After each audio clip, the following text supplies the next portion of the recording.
आज फिर से एक नई कहानी लेकर मैं आई हूँ जिसका शीर्षक है अजनबी। रात करीब 9 बजे दफ्तर से लौटने के क्रम में प्रफुल्ल बाबू की चमचमाती मर्सिडीज कार जैसे ही उनके घर के मुख्य फाटक में घुसी, ड्यूटी पर तैनात सुरक्षाकर्मी तेजी से दौड़ के उनके पास पहुंचा और उन्हें सैल्यूट करते हुए कहा, साहब, एक महिला आपके लिए लिखी गई किसी व्यक्ति की एक चिट्ठी लेकर ना जाने कब से यहाँ भटक रही है और बार बार आपसे मिलने का अनुरोध कर रही है। मेरे मना करने के बाद भी यहाँ से भाग नहीं रही है। उसके साथ उसका एक बच्चा भी है। प्रफुल्ल जी ने गार्ड की बातों को सुनकर बेहद अचरज से उस महिला को अपने नज़दीक बुलाया और उससे जानना चाहा, आप कहाँ से आई हैं और मुझसे क्यों मिलना चाहती है? किसने मुझे ये चिट्ठी लिखी? कपकपाते हाथों से महिला ने बिना कुछ ज़्यादा बोले प्रफुल्ल जी को एक चिट्ठी पकड़ाई और फिर मध्यम आवाज़ में सिसकते हुए बोली, साहब, मैं अभागन बड़ी भयानक मुसीबत में हूँ। तत्काल आपकी मदद चाहिए। आपके पिताजी ने मुझे ये चिट्ठी देकर आपके पास भेजा है। मेरा इकलौता बेटा बहुत बीमार है। इसे किसी भी तरह किसी सरकारी अस्पताल में भर्ती करवा दीजिए। आपका जीवन भर उपकार रहेगा। गांव में इसके इलाज की समुचित व्यवस्था नहीं होने के कारण मजबूरी में मैं आपके पास आई हूँ। चिट्ठी देते हुए महिला प्रफुल्ल जी के सामने अपने हाथ जोड़कर खड़ी हो गई। प्रफुल्ल जी उस चिट्ठी को ध्यान से पढ़ा और कुछ पल के बाद बेहद गंभीर और शांत हो गए। उसके बाद वो मैली कुचैली साड़ी पहनी, कभी उस महिला की तरफ अपनी आंखें फेरते तो कभी उस चिट्ठी की तरफ। कुछ देर तक बेहद गंभीर चिंता में प्रफुल्ल बाबू गोताखोरी करते रहे। दरअसल उस चिट्ठी के साथ साथ वो महिला अपने गंभीर रूप से बीमार बच्चे को लेकर उनके पास इलाज हेतु मदद के लिए अपने गांव से शहर पहुंची थी। आप कब से मेरा इंतज़ार कर रही हैं? क्या आपने कुछ खाया है? प्रफुल्ल जी ने महिला को जानना चाहा। उसके उत्तर में महिला कुछ बोल न सकी, बस उनको लगातार एकटक देखती रही। प्रफुल्ल जी ने उसी क्षण अपने सुरक्षाकर्मी को बोलकर उस महिला और उस बीमार बच्चे के लिए अपने आउट गेस्ट में के रूम में रहने का इंतज़ाम करवाया और फिर वहीं कुछ देर बाद दोनों के लिए भोजन का प्रबंध किया गया।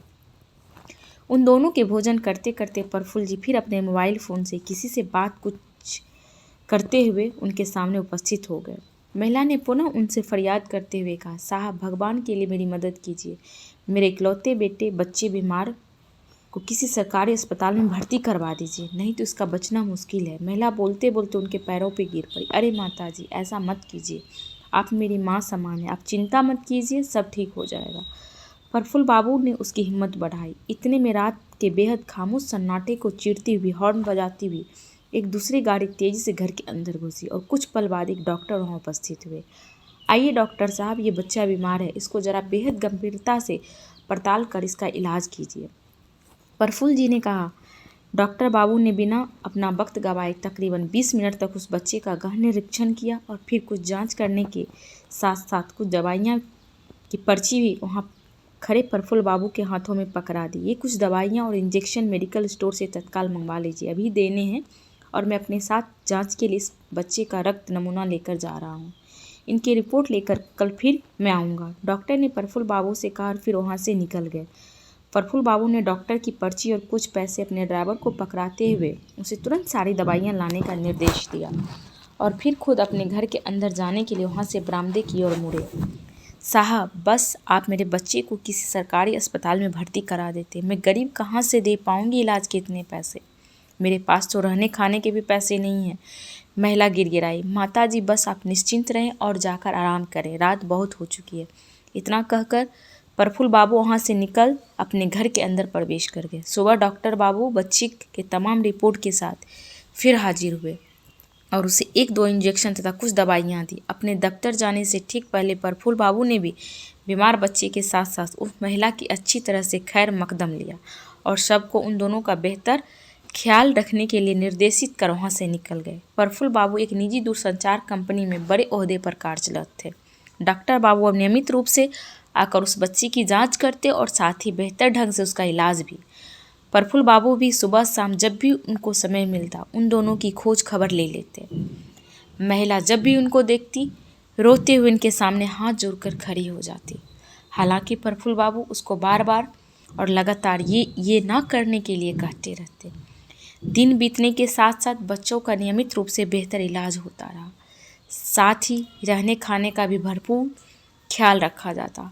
तकरीबन 1 महीने के बाद जब बच्चा पूरी तरह से तंदुरुस्त हो गया तो महिला प्रफुल्ल बाबू के सामने आकर बोली, साहब, मेरा बच्चा बिल्कुल ठीक हो चुका है।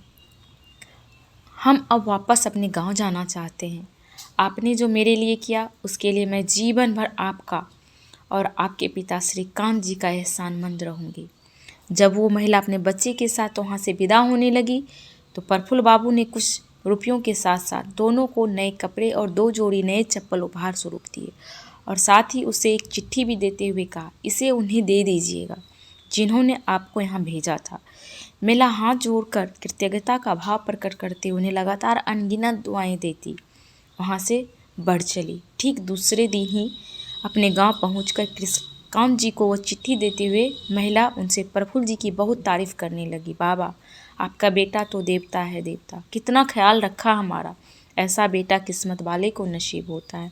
ऊपर वाले उन्हें और उनके समूचे परिवार को हमेशा सलामत रखे। कृष्णकांत जी उस चिट्ठी को पढ़कर दंग रह गए। उसमें लिखा था, परम आदरणीय बाबूजी, मैं आपको नहीं जानता और ना ही कभी आपसे मिला हूँ, लेकिन अब आपका बेटा इस पते पर नहीं रहता। कुछ महीने पहले ही उसने ये मकान बेच दिया। अब मैं यहाँ रहने लगा हूँ, पर मुझे भी आप अपना बेटा ही समझिए। बचपन से ही मैं अपने पिता को महरूम हूँ, लेकिन मैंने जब आपका पत्र पढ़ा तो मुझे ऐसा लगा जैसे मेरे सगे बाप ने मुझे कुछ कहने के लिए आदेश दिया है। आप कृपया इनसे कुछ मत कहिएगा। आपकी वजह से मुझे इस माता के द्वारा जितना आशीर्वाद और दुआएं मिली है, उस उपकार के लिए मैं आपका ताउम्र ऋणी रहूँगा। आपका अपना प्रफुल्ल शर्मा। कुछ बेहद बेहद खामोश लम्हों के बाद कृष्णकांत जी का सिर कुछ सोचकर खुद ब खुद उस अनजान पवित्र आत्मसम्मान में झुक गया और उनकी आंखें तो नम्र थी ही। उम्मीद करती हूँ ये कहानी आप सबको पसंद आएगी। धन्यवाद।